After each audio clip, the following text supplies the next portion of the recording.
Hi guys, it's Ore and welcome back to my channel. Today I'm going to be answering admission questions.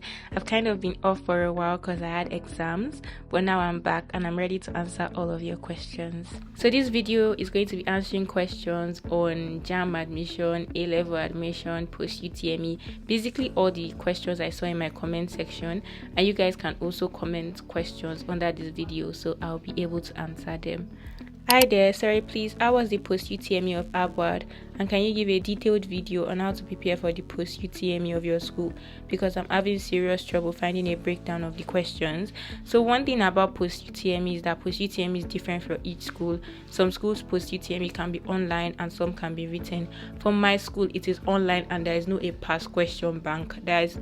There's no past question because they do not gather the past question, and basically for the post-UTME of my school is basically just wire questions that they just take. Basically the questions are from my school app, or like just wire questions generally. My sister wrote it last year and according to her, she told me that the questions were basically from 2017, 2018 thereabouts, but you can just do wire questions in general. And anyone that is selling to you post-UTME questions for ABUAD, it's a scam, because ABUAD did not gather their post-UTME questions. It's basically just wire questions that they just pick some random wire questions and then put it as a post-UTME every year.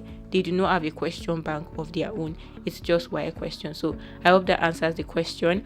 And for other schools, basically just investigate about from students in this school, because going to Google for post-UTME sometimes might not be so accurate, because most times a lot of people can just create websites and sell fake post-UTME questions. Not like they are fake, but like if those questions are not the questions that come out in the post-UTME, why are you wasting your time learning them? Do you get? So it's better to get information from someone that's actually in the school that you're aspiring, instead of just buying random post-UTME past questions online. Except the school you're going to has like a physical post-UTME past question, like they sell it in the university. Some schools do that, like OAU, University of Ibadan. Are post-UTME screening questions difficult?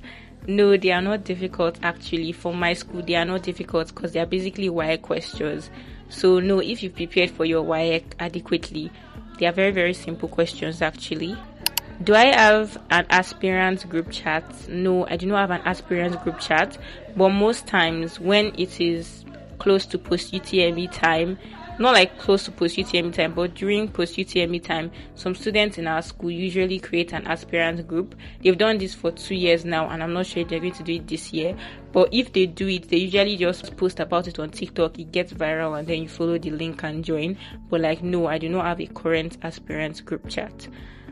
Okay, the subject combination for ABUAD post-UTME. So the subject combination is basically what you did in your JAMB. I feel like the only addition is just mathematics. If you did not do mathematics in JAMB, I feel like that's it. But like, they are very, very simple questions if I'm being honest.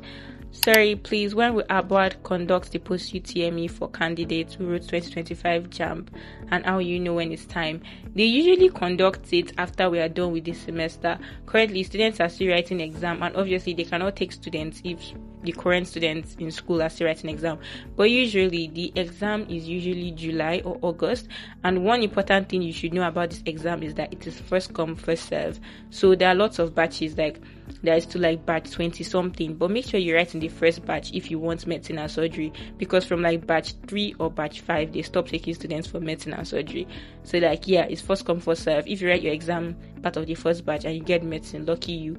And the funny thing about it is that somebody that got 300 plus can write in the 8th batch and not get medicine, and someone that got 250 in the first batch will get medicine. So it's basically about first come first serve. So like, when the post-UTME starts, don't be like, oh, you want to wait for people to write in the first batch so you see how the questions are before you write in the second batch. My friend, write in the first batch, except you don't really want that course. I'm motivated to score 300 plus next year. I got 222 my first year. Oh, that's good. I'm glad you are motivated. Do you know if I can get past questions from you or PDF or textbooks? Honestly, I do not have past questions or PDF because I'm done with my JAMB era. I don't have any textbooks. I don't have any PDF, but I can try to, if it's for, I honestly do not have. But like, you can text me personally on like my Instagram or on my TikTok, and I can like give you the numbers of my lecturers that taught me so that you can just buy the textbooks from them, if that could help, if that can help your question. How is JUPEB at Bowen like? I'm planning on doing it there. I did not write my JUPEB in Bowen. I wrote my JUPEB in OAU, so I do not know how JUPEB in Bowen is. But like, I heard it's relatively okay. It's just that Bowen students, like Bowen JUPEB, they only take their students. So like, if you want to study medicine and surgery, you should probably do your JUPEB in Bowen, because they only accept Bowenites. Yeah. Okay. Please, do you have PDF for recommended textbooks? No, I do not have PDF. I have passed that stage in my life. I do not have, but like, I'll try to get for you guys. Like, just text me. Like, I can try to get numbers of people that sell and just like tell you how to go about it. How do I strategize 2 months to JUPEB? Oh my god. Okay, from day one of JUPEB, I've actually always been reading, because like, it was a thing of like, I knew I disappointed myself with JAMB, and I knew I had to do better in JUPEB. So like, basically 2 months to exam, I was reading a lot. I would not even say that I was not reading, I was resting. I was reading crazy amount of hours, like 6 hours, 8 hours. I would not sleep. I would skip classes. Yes, at a point I started to skip some classes, like classes I felt they were not useful to me. Instead of attending those classes, I'll go to another classroom and be reading instead. Not that you skip class and then you're sleeping, like you're skipping class in order to read. So like, that was what I did. And classes that I knew that they are going to give AOCs and important information, I attended those classes 2 months to exam. But the irrelevant ones, sorry to call them irrelevant, but the ones that I felt like, oh, I was confident in and what they were teaching, I already knew it, and it was basically meant for students that did not really understand it, I did not really bother to go for those classes. I just went to read instead. So that's basically what I did, because the time is not enough for you to attend all your classes and read at the same time. But like, I feel like JUPEB is hard, but like, you can pass it, but like, it's not hard to like pass it very well and get A. But like, if you just want to pass it and get B or C, I feel like you don't really need to study that much. Like, you can just do minimum study. But like, if you want to get like a really, really good grade, because like, you're going into medicine and stuff, I feel like you have to like put in the extra hours, and you have to strategize your time. You cannot attend every class, and even if you're not attending every class, you have to make sure that the time for that class, you're utilizing it, you're not just wasting it. Because if you do not attend class and you're sleeping, or you're playing, or you're cooking, or you're doing irrelevant things, then what's the point? You might as well just attend the class. Do you get? So yeah, that's it. Okay, I saw a lot of happy birthday comments. Thank you guys for wishing me happy birthday. I'm so sorry I could not reply, because like, I had exams. How is direct entry in ABUAD, and what's the CGPA for someone to do direct entry? I did not do my direct entry. I'm a direct entry student in ABUAD. For direct entry in ABUAD, it's basically chill. They mostly take students that do their JUPEB or A level in their JUPEB center. But me, I was lucky enough to get admission. So I said the direct entry is okay. When you enter, it will take some time for you to adjust, because everyone is already in groups, but like, it's okay. And for CGPA, you do not have any CGPA for 100 level. So your CGPA starts counting from 200 level, which means you have to work extra hard, because other students already have 100 level to boost their CGPA and stuff, but you're starting from 200 level, where the real work begins. So it's really hard for you to maintain a good CGPA. Like, for me now, it was very, very hard, because like, I don't have 100 level. My 16 points, my all A's in A level, they not account for 5.0 for me. So basically, my 100 level, I have 0 CGPA. Do you get? It's actually very demotivating to know that, okay, your mates have an upper advantage and you do not have that advantage. So yeah. Must I register for JAMB to obtain my registration number? I'm doing JUPEB. Okay. For my set, registering for JAMB was not compulsory, but for this set, registering for JAMB is compulsory. So like, I feel like your school will guide you on the process, because that was the same thing my school did. They guide us on the process on how to do it. Basically, when our JUPEB results comes out, we can upgrade our JAMB to direct entry. I know that upgrading from JAMB to direct entry is irreversible. So if you're upgrading your JAMB score, let's say I got 250 in JAMB and I want to upgrade it to my A level score. If I upgrade it to my A level score and I'm realizing I cannot get admission to A level because my A level result is not that good, you cannot go back to your JAMB score. So be sure that you can get admission with your A level score before you bother upgrading, because you cannot downgrade, you can only upgrade. So like, be certain before you upgrade your JAMB score.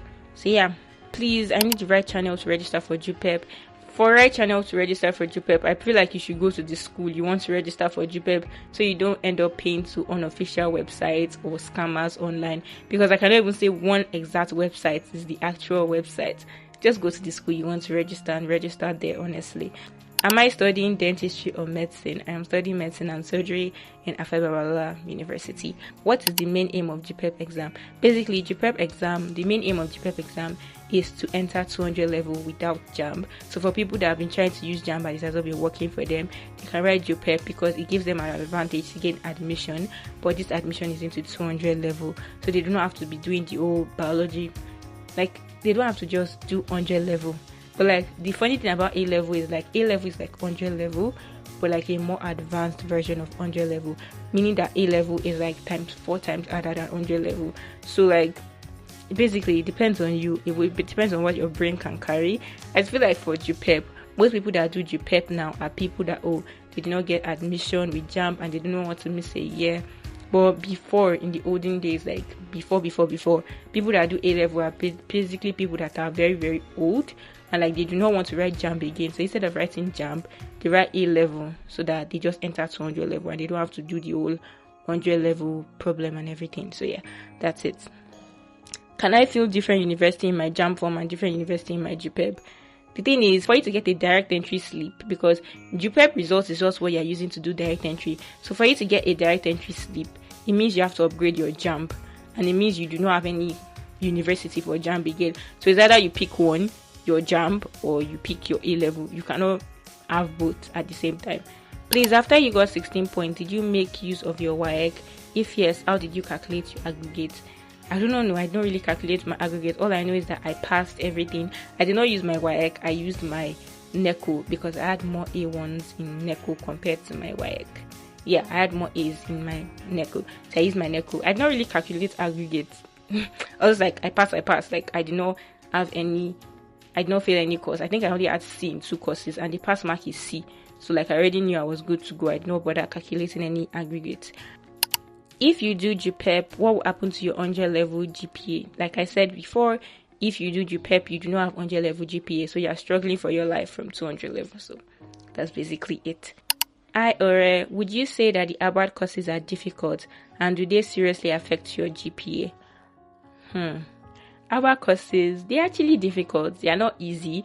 I was thinking at a private university, everything will be easy. It's not actually easy. It's actually quite taxing. So like, I would say that it is, I would say it's not actually easy, and like, it seriously affects your GPA if you are a direct entry student because you do not have 100 level. But like, if you have 100 level, you are good to go. You just have to keep working hard so it does not drop. What is the minimum score you need for JAMB in ABUAD in law? The cutoff mark for ABUAD is 200. Like I said before, it's first come, first serve. So like, if you get above 200 and you write your post-UTME early, first batch, you have another chance of getting law compared to someone that gets above 300 and writes in like 8th or 9th batch. So as long as you write in the first batch, you are good to go. Just write in the first batch, honestly. That's like the secret to this. I'm doing JUPEB in photo and they gave me a provisional admission, but I still had the register for JAMB national exam and still I do not. But you still want to register for JAMB. If they give you provisional admission to 100 level, you can accept it. But if you want to do A level, you can also do that. But I feel like since they've given you admission, you can just go for the admission. Yeah. Please, if my WAEC result is not ready, can I still apply for JUPEB, upload my WAEC result later or something? Yes, I feel like you can. I did not really have that issue, so I'm not sure. But like, I feel like you can because you do not need your WAEC result to register for JUPEB. And one of my friends actually was writing NECO at the time when we were writing JUPEB, so like, I feel like you can and just upload it later. Where is ABUAD Center? I think ABUAD Center is in Ibadan. I'm not really sure, but like, you just search for Abisk on Google. Yeah, Abisk. Okay. Someone said I should draw them. That's not an admission related question, but maybe someday. Okay, and yeah, we've come to the end of this question and answer. Wow, this was actually nice. I actually like question and answer. This was actually fun to do. Maybe I'll do a personal question and answer for myself. I'll post it a poll. Tell you guys to tell me if you want any questions you want to know about me or any more admission questions, and I'll do a question and answer about myself so that you guys can get to know me more. So yeah, thank you for sticking around to the end of this video, and hope you guys enjoy it. Don't forget to subscribe, share, like, turn on your notification, all those extra things to get me to, okay, we've reached 1K, but like, yeah, we can still get to 2K. So like, thank you guys so much, and like, see you guys later. Bye.